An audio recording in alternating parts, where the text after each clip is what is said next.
I'm Jennifer Powell of Jennifer Powell Art in Medway, a graphic design and illustration studio. It's my second career. When I came out of college a long time ago, I went into basically general office work and office administration for a long time. And then at some point I decided that I really did want to have a career that was more hands-on, more creative. Went back to school in Boston at the Mass College of Art and Design in the Back Bay, and ended up with an illustration and graphic design major.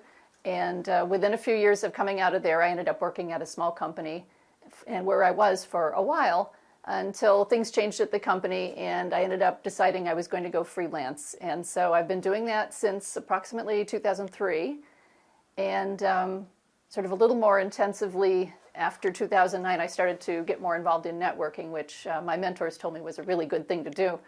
And that's what I've been doing ever since. And mentoring and getting into networking really does help a person learn to grow their business. And just a few years ago, I found the Medway Business Council, which has been very valuable. A lot of really, really fine people, and wide variety of businesses. And I've been learning quite a lot from that. The challenges of being in business for myself are, well, that if you're on your own, you have a lot to do. You are responsible for everything, the accounting, the publicity, finding new work, and actually executing the work and getting it done and billing for it. So there are a lot of different hats you have to wear in the course of a business day. And then getting out and meeting other people and making sure you stay current with what are the things you need to know to actually get your job done, the technologies and so forth, especially in something like this where I'm on a computer most of the time.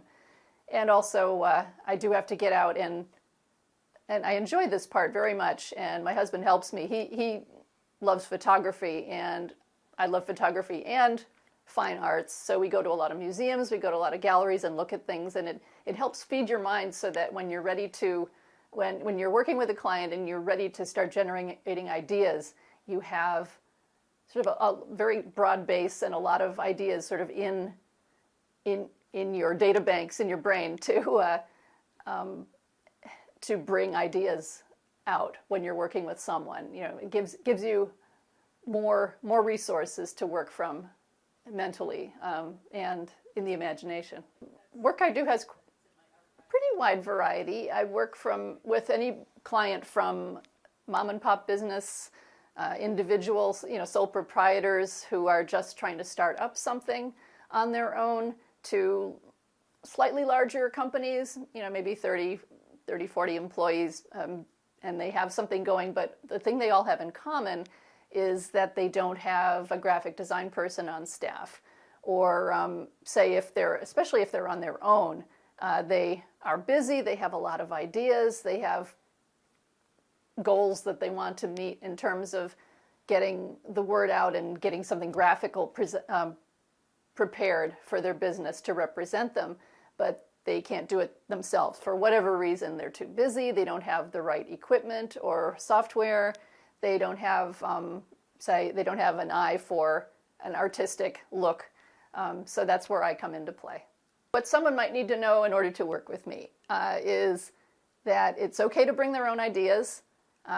They might find images that they like, or they don't have to look at all. I mean, it really varies. I mean, of course, the price varies too in what they ask of me as to whether, say, they have something really specific, and they say, okay, we want this, it's a picture of the president of our company on a red background with the following slogan in the following font, and we just can't make it ourselves. I mean, that's a really simple request there.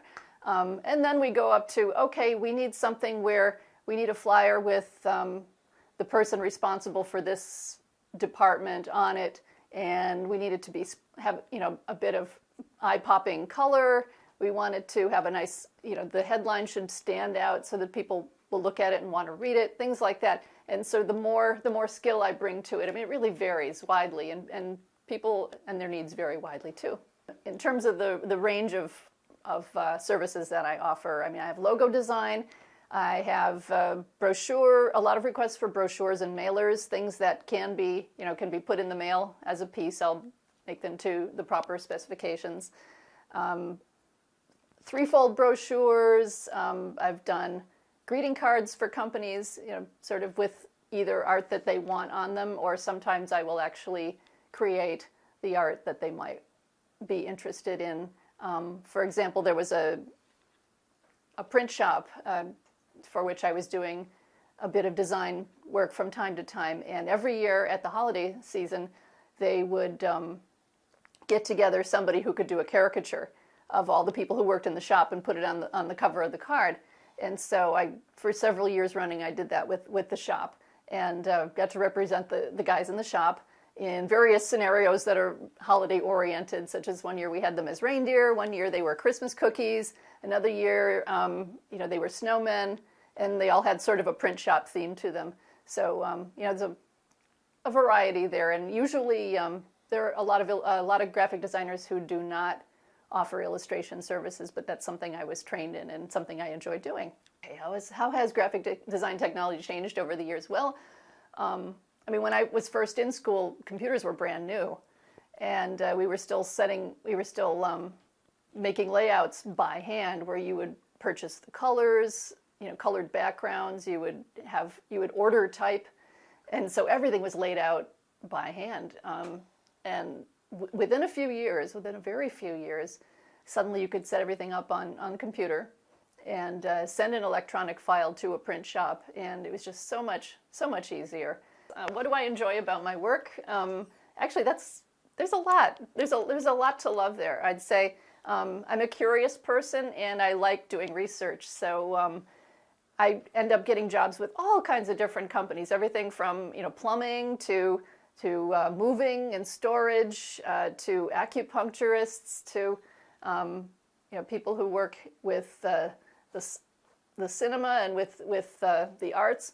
And usually there's a component of needing to do some research at some point to find out, okay, how do other people represent these subjects, but also just nuances. Say if somebody wanted me to do an illustration of parts for a machine, I would want to be able to represent them as accurately as possible. So, I'd probably read up on them.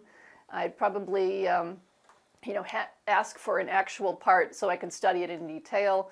There's just so much knowledge to be had, and a lot of information that I just really enjoy coming across, even if it's fleeting, even if I don't necessarily, if it isn't a subject I'm going to be studying forever, but there's just something exciting and creative making about learning something new.